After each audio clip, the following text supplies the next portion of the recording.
Bien, bonsoir d'abord. Bonsoir, monsieur Piccoli. Alors, ce spectacle, Alessi Macquart, dont on a dit qu'il était éponyme, par rapport à Corrosif, est-ce qu'il y a beaucoup de choses qui changent?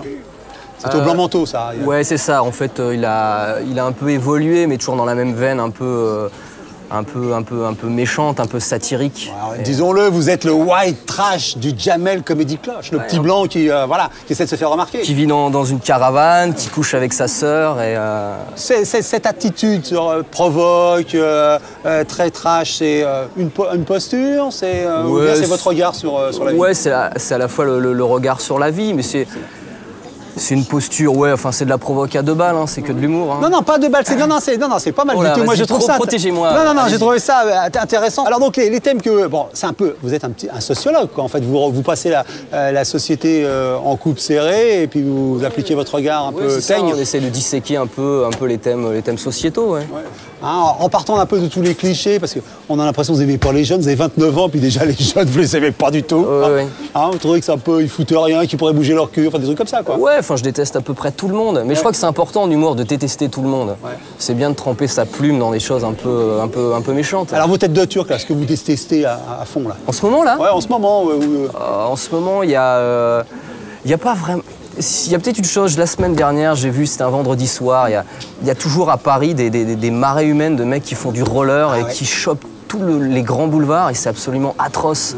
Et à chaque fois que je vois ça, je me dis, mais pourquoi il n'y a pas une voiture en sens inverse? Vous le dites vous-même, qu'il y a des petits vieux qui prennent l'autoroute dans le sens inverse. Vous rêvez en fait que des petits vieux avec leur glaucome, aveugles et tout ça, reprennent de voler. Oui. Hein, c'est ça un peu comme ça. C'est bien, oui. Et c'est votre regard comme ça sur les... Quand vous voyez un truc tout de suite, on casse. Ouais, on essaye un peu, pour s'amuser, bien sûr. Alors, on va parler d'un truc. Vous avez franchi la ligne jaune à un moment pour Gad Elmaleh qui a considéré que votre blague sur les tatouages des rescapés de l'Holocauste, c'était pas très drôle. Absolument. Alors, qu'est-ce que vous avez fait? Vous êtes allé le voir? Vous avez discuté avec lui? Alors, il faut que... Alors, la vérité, c'est qu'il y a une erreur journalistique, c'est que c'était pas Gad Elmaleh, mais le père de Gad Elmaleh. Ah, d'accord. Voilà, qui était dans la salle, c'est ce qu'on m'a dit après, qui avait très mal pris une blague que j'avais faite là-dessus.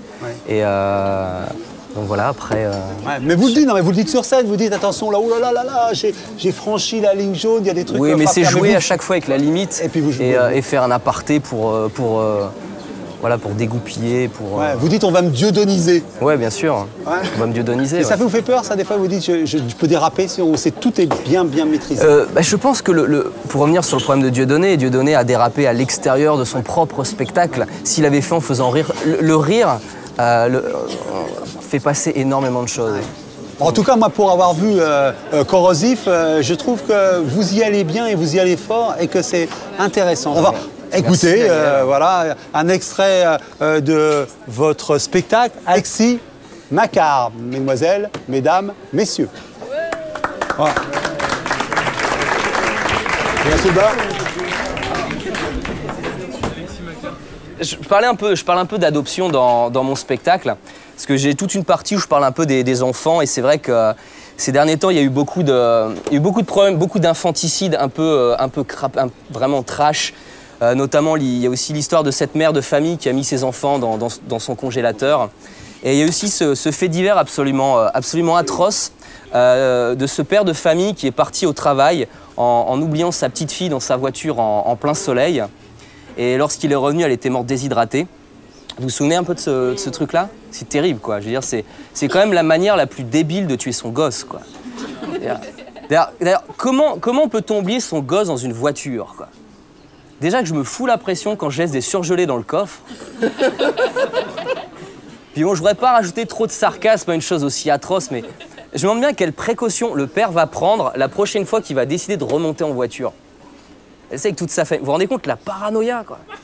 Avec la clim à fond dans la bagnole, la femme à côté avec le bac à glace sur les genoux, et les gosses à l'arrière dans des sacs isothermes. Non, mais à ce niveau-là, vaut mieux adopter un gosse, parce qu'au moins, s'il meurt, c'est pas vraiment le tien, quoi. D'ailleurs, c'est ce que font toutes les stars hollywoodiennes. Hein. Vous avez remarqué, maintenant, elles n'arrêtent pas d'adopter des gosses. C'est la nouvelle mode à Hollywood, l'adoption de gosses. Et la pire là-dedans, c'est Angelina Jolie. Elle m'énerve, je la déteste, cette meuf. Elle est terrible. Elle est insatiable en termes d'adoption. On dirait qu'elle veut recréer tous les peuples chez elle. On dirait qu'elle est sponsorisée par Benetton, quoi. Et le truc d'Angelina Jolie, c'est de donner des noms débiles à ses gosses. Il y en a ici qui connaissent un peu peut-être le nom de ces enfants. Ouais, Maddox, Pax. Ouais, Pax aussi. Il y a Chilo. Ouais, voilà. On dirait des noms de maladies vénériennes, quoi. Et ce qui est terrible, c'est quand les gens... J'ai déjà entendu des gens venir me dire « Oui, mais Angelina Jolie adopte parce que c'est une femme généreuse. Elle adopte, c'est pour les bienfaits de l'humanité. » Non. Elle adopte parce qu'elle veut être mère sans avoir à subir les changements physiques de la maternité. Elle a déjà adopté 5 enfants. Vous vous rendez compte, si elle avait vraiment donné naissance à tous les enfants qu'elle a maintenant, elle serait la première star hollywoodienne de 32 ans avec un utérus aussi large que le Grand Canyon. Brad Pitt sera obligé d'utiliser un GPS pour trouver son point G, quoi. Bon, je suis aussi disponible pour animer vos mariages, anniversaires, communions. Merci beaucoup, bonne soirée à vous, merci.